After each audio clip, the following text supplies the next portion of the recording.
Thanks for tuning in to Occasionally Educational. Today's topic is household item or fancy good. Bargain Spot, household and fancy goods on Earl Grey Street, has been in business since 2006. Their website is as useful as the shop. The link to the online store takes you immediately to eBay, and it is a shame other useful links like tourist, homeware, etc. do not work. Although the scrolling Welcome to Bargain Spot website above the links provides comfort, so I don't mind. They store everyday needs and specialize in hardware, fancy dress, retail, household, party stuffs, and DIY tools. Every time I visit the shop, the fine selection of goods changes, making Bargain Spot a constant adventure. What I am here to help you with is, how do you distinguish a household item from a fancy good?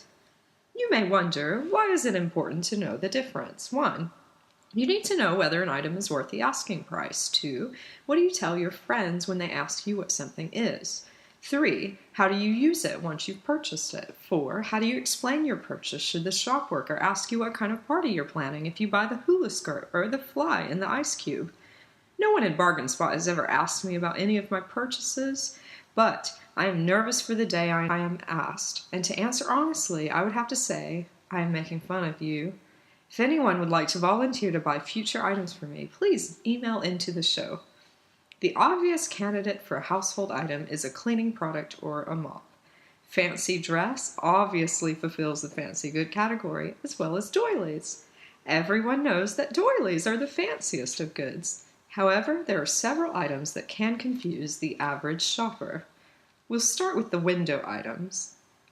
Number 1, a selection of Banksy prints. The focus of tonight's conversation is a Banksy print to which someone added a Scottish flag with the phrase, "We rule." Analysis. There happened to be an empty hula hoop packet near these prints. In my opinion, this rubbish ups the street value, but not the fancy value. This item is therefore ambiguous, even though it's patriotic. Also, I saw no indication of price, but this is largely due to the inaccessibility of window items. 2. A figurine with 3 lemurs near a tree, $24.99. One lays on a high branch, one massive one stands near the trunk, its head touching the foot of the one hanging from the branch, and a tiny one smiles at you through the shop window in the foreground. There's a bronze horse not connected beside it, and a giant lion cub looking on in utter boredom. Analysis. The word figurine, which does not include figures with movable parts, those allowing limbs to be posed, are more likely to be called dolls, mannequins, action figures, or robots, or automata if they can move on their own. The word figurine is a dead giveaway when determining whether a good is fancy. Figurine family increases value. Neither the lemurs, the lion, or the horse seem to mind the huge price tags around their necks. Neither should you. 3. The final of the noticeable window items, besides the rows of gold watches, is an inflatable SpongeBob, arms wide open, inviting you to peruse the shop. Analysis. A household item everyone should own.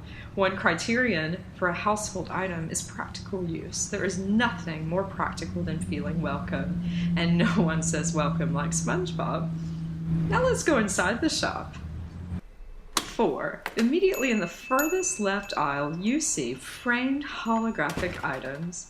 A running white horse, $17.99, a young Michael Jackson, $4.99, unframed in plastic cover, and a Native American surrounded by 3 wolves, $19.99, one of which is a hat on his head. When facing the item, the animal on the right is an oversized kitten. On the left is a spotted white owl on one of the wolves' heads. This unlikely family is floating in the clouds. In the background, there is a blue sky and a white moon. The ambiguous time of day and collection of features suggest this is a household item. However, the wolf owl kitten moon hologram is actually an ambiguous fancy good. Michael Jackson and the white horse are considered fancy. Number 5. Happy New Year banner. Metallic gold letters on a large black banner declaring Happy New Year, hung over cleaning products, primarily mops in an alcove. While you may think immediately New Year is just around the corner, I can see this being a household item. Let let me add some ambiguity.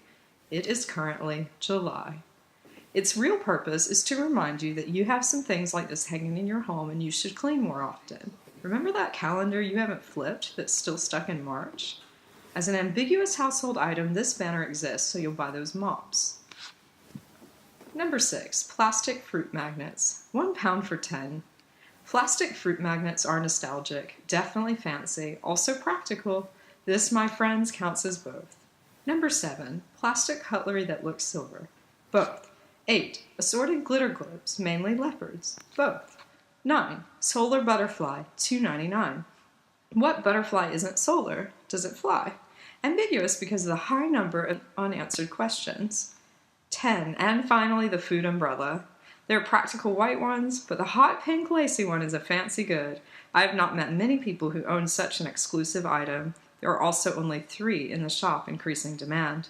They are also beside the doilies. They keep flies and small children away from food. Potentially, this could be used in the rain, although I have not yet tried that. This is the perfect mix of a fancy good household item and ambiguity. Now let's just summarize what we've learned today. Household item. Number 1, practical use. Number 2, cheap, therefore accessible for everyone to own. 3, used any time of year or day. Ambiguous. 1, no price. 2, misplaced. 3, unpatriotic. 4, cannot transport it home without some difficulty. And finally, fancy goods. 1, figurine. 2, high price. 3, surrounded by multiples of itself, or goods of lesser or no value, or other fancy goods of greater value to show extra value. 4, nostalgic. We would like to thank you for listening to our educational podcast, and I hope that you find everything you're looking for.